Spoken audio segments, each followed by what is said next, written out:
Bonjour mes amis. Aujourd'hui, je vous ai préparé un épisode spécial.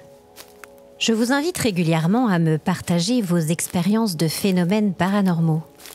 Une des histoires que j'ai reçues m'a inspiré ce récit délicieusement effrayant.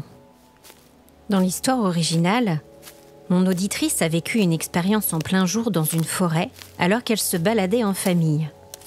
Elle marchait un peu loin devant le groupe et là, devant elle, une silhouette masculine d'apparence fantomatique traversait le chemin devant elle pour disparaître derrière un arbre. Ayant eu peur et étant revenue sur ses pas pour rejoindre le groupe, la grand-mère de mon auditrice a partagé avec sa famille que le fils du voisin avait mis fin à ses jours sur ce chemin précis. Une base riche qui m'a permis d'écrire cette nouvelle side série. Si l'histoire vous a plu, n'hésitez pas à me laisser un commentaire ou à m'envoyer vos propres expériences de phénomènes paranormaux. Merci pour votre soutien précieux. Et maintenant, commençons l'histoire. Vous écoutez Rencontres surnaturelles de Juliette Dargan, Side Series 2, le 3e banc à droite.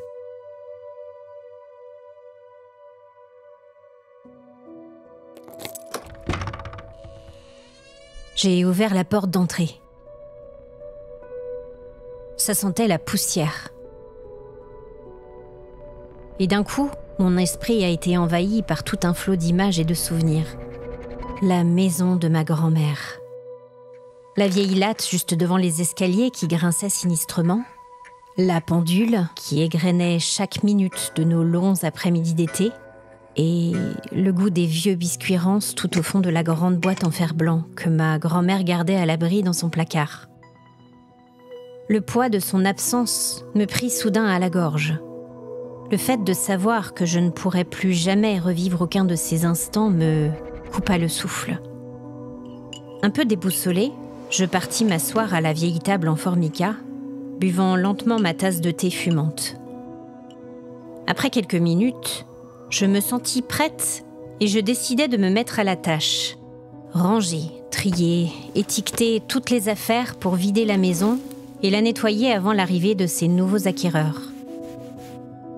Je commençai par la cuisine, emballant les tasses et les bols que je comptais garder et mettant de côté le reste. Mon petit appartement étant déjà bien rempli, il ne m'était pas possible de tout conserver malheureusement. Je passais ainsi de longs moments dans la maison de ma grand-mère et cette plongée dans les souvenirs fut difficile d'un point de vue émotionnel. Ce fut un soir, à peu près une semaine après le début du rangement, que cela arriva. J'étais épuisée, mais assez soulagée. La maison était silencieuse et presque vide. Il ne me restait plus que le grenier à trier et j'aurais enfin terminé. Quand j'ouvris la vieille porte, je jetai un œil tout autour de moi et évaluai l'ampleur du travail encore à accomplir. Je m'arrêtais devant une première caisse remplie de photos et de vieux albums de famille. Je les passais en revue, un peu émue de revoir tous ces visages aujourd'hui disparus. Je pris toute la mesure de ma solitude.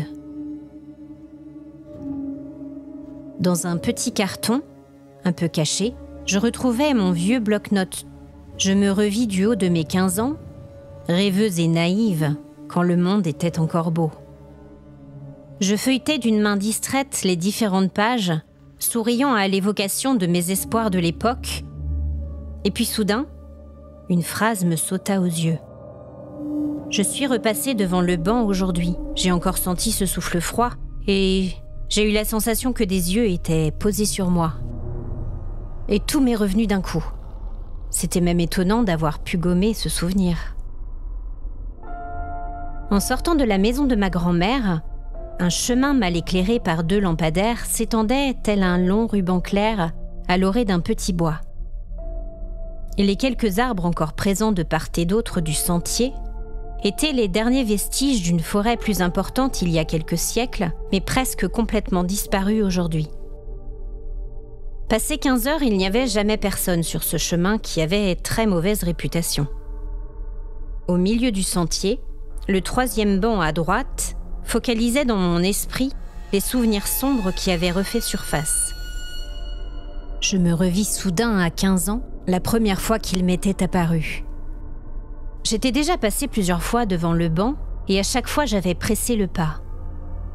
J'avais effectivement ressenti une certaine oppression à cet endroit précis. Mon cœur s'était accéléré face à un possible danger et j'avais eu le sentiment d'être épiée. Non, épiée n'était pas le bon mot. Plutôt scrutée avec intérêt par des yeux invisibles qui m'avaient donné la chair de poule. Ce jour-là, alors que je passais à nouveau devant le banc, mon lacet s'était défait juste à quelques pas de l'endroit qui me faisait si peur. J'avais même failli m'étaler de tout mon long.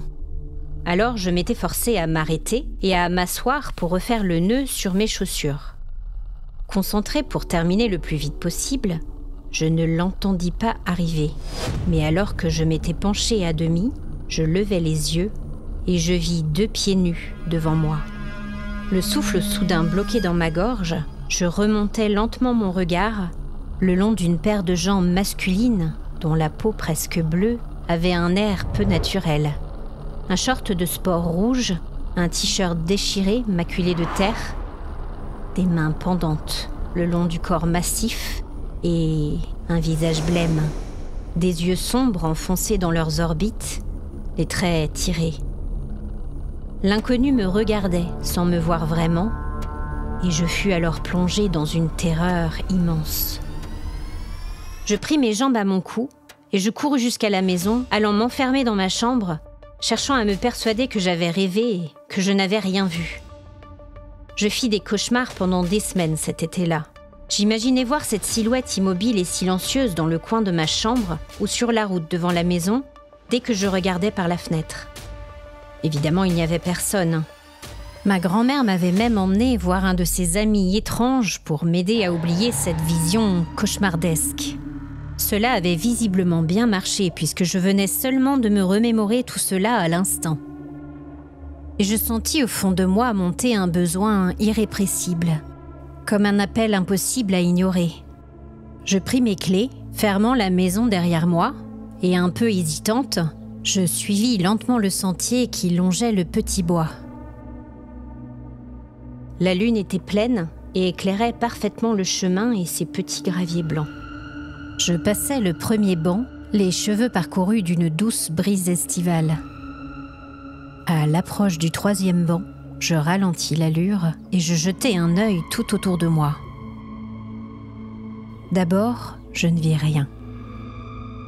Puis un mouvement derrière un tronc d'arbre attira mon attention. Mes pieds semblaient avancer d'eux-mêmes, alors que la vision fantomatique de l'homme au short rouge émergeait lentement des arbres de la forêt. Nous avançâmes l'un vers l'autre, comme attirés par un aimant invisible, et nous nous assîmes en même temps sur le banc. Il n'avait pas changé. Toujours pieds nus et portant son t-shirt sale, je remarquais aussi ses joues mal rasées et une longue blessure, semblant saigner encore, barrant son front d'une marque écarlate. Ses yeux sans vie, voilés, se posèrent sur moi. Bizarrement, alors que j'avais été terrorisée à 15 ans, à 30 ans, je ne ressentais rien. Enfin non, pas rien. Seulement une certaine curiosité et une grande pitié.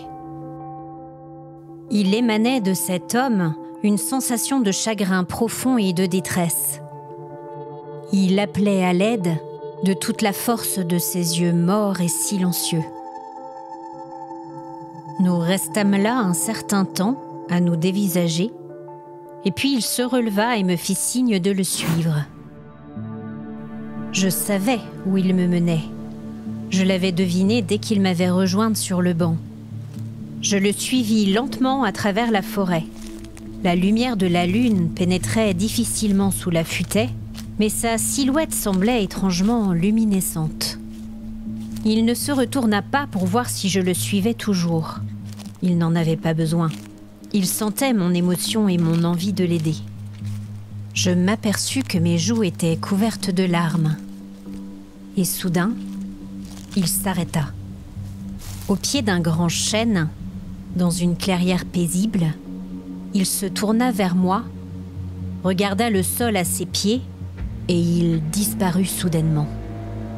J'avançai jusqu'à l'arbre et tombant à genoux dans l'herbe douce, je me mis à creuser. Mes efforts furent très vite ralentis par mon manque d'équipement. Je décidai donc de rentrer chercher une pelle. Je voulais trouver quelque chose, être sûre de moi avant d'appeler qui que ce soit. Et au petit matin, je le découvris. Un squelette éparpillé sous la terre noire.